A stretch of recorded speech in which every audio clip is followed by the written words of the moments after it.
विक्रमादित्य बेताल को कंधे में उठाकर ले जा रहे थे। बेताल ने एक नई चुनौती पेश की। उसने राजा से कहा, मैं तुम्हें एक कहानी सुनाऊंगा।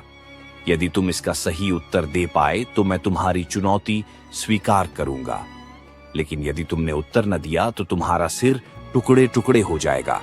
सुनो यह कहानी। किसी समय काशी के समीप एक गांव में साधु रामानंद रहते थे। वे अत्यंत धर्मपरायण और तपस्वी थे। उनकी दिनचर्या साधना और ध्यान में व्यतीत होती थी। गांव वाले उन्हें देवता की तरह पूजते थे और उनकी प्रशंसा करते नहीं थकते थे। उसी गांव में चंपा नाम की एक युवती रहती थी जो पेशे से वैश्या थी। चंपा अपने सौंदर्य और नृत्य कला के लिए दूर दूर तक प्रसिद्ध थी, लेकिन उसके चरित्र को लेकर लोग उसे नीच और अधर्मी मानते थे। गांव के लोग उससे दूरी बनाए रखते थे और उसकी निंदा करते थे।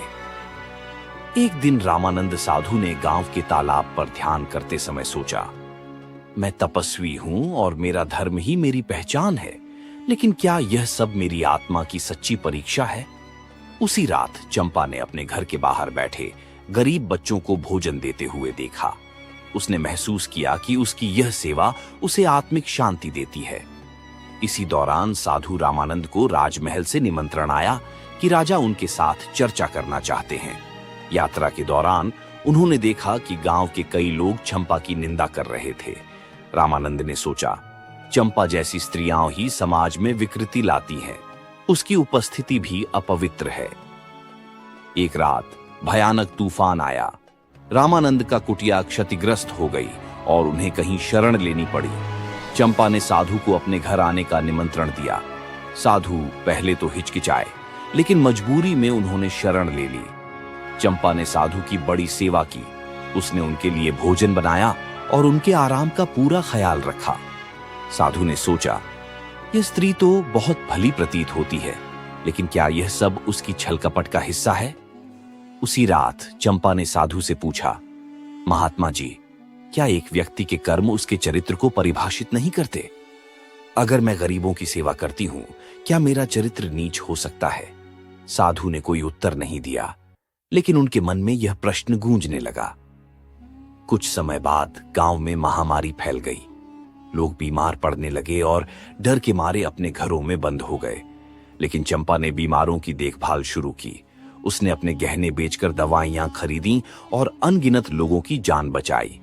वहीं साधु रामानंद ने डर के कारण अपने कुटिया के अंदर खुद को बंद कर लिया। उन्होंने सोचा कि बीमारी उनके तप को नष्ट कर सकती है। गांव वालों ने साधु की इस हरकत पर सवाल उठाना शुरू कर दिया। कुछ महीनों बाद महामारी समाप्त हो गई। राजा ने चंपा को अपने दरबार में बुलाया और उसकी प्रशंसा की, लेकिन गांव वालों ने राजा से कहा, यह एक वैश्या है, इसे सम्मान देना उचित नहीं। राजा ने तब साधु रामानंद को भी दरबार में बुलाया और पूछा, आपके विचार में चंपा के कर्म कितने महत्वपूर्ण हैं? साधु ने उत्तर दिया, उसके कर्म निश्चित रूप से प्रशंसा के योग्य हैं, लेकिन उसका चरित्र उसे नीच बनाता है। चंपा ने विनम्रता से कहा, यदि चरित्र हमारे जन्म, जाति या काम से तय होता है, तो फिर गरीबों की सेवा का क्या महत्व है? क्या मैं अपने कर्मों से अपना चरित्र नहीं सुधार सकती? बेताल ने कहानी समाप्त करते हुए पूछा, हे विक्रम, बताओ, साधु रामानंद बड़ा था या चंपा? चरित्र बड़ा है या कर्म? राजा विक्रमादित्य ने उत्तर दिया, इस कहानी में कर्म बड़ा है। चंपा ने अपने कर्मों से समाज की भलाई की, जबकि साधु रामानंद ने केवल अपने नाम और चरित्र को बचाने की कोशिश की। चरित्र स्थिर नहीं होता, यह कर्मों से बनता और बिगड़ता है। इसलिए चंपा का योगदान साधु से बड़ा है। यह सुनकर बेताल ने कहा, तुमने सत्य कहा विक्रम, कर्म ही व्यक्ति का असली परिचय है। और बेताल फिर पेड़ पर जाकर लटक गया। इस कहानी का संदेश यह है कि व्यक्ति के चरित्र का निर्धारण उसके कर्मों से होता है। समाज को निंदा करने के बजाय व्यक्ति के कर्मों को महत्व देना चाहिए। इसी तरह की वीडियो देखने के लिए बने रहिए हमारे साथ। मिस्टीरियस टीवी को सब्सक्राइब करें और अगर वीडियो अच्छा लगता है तो like, comment, share and subscribe करना ना भूलें। वीडियो देखने के लिए धन्यवाद।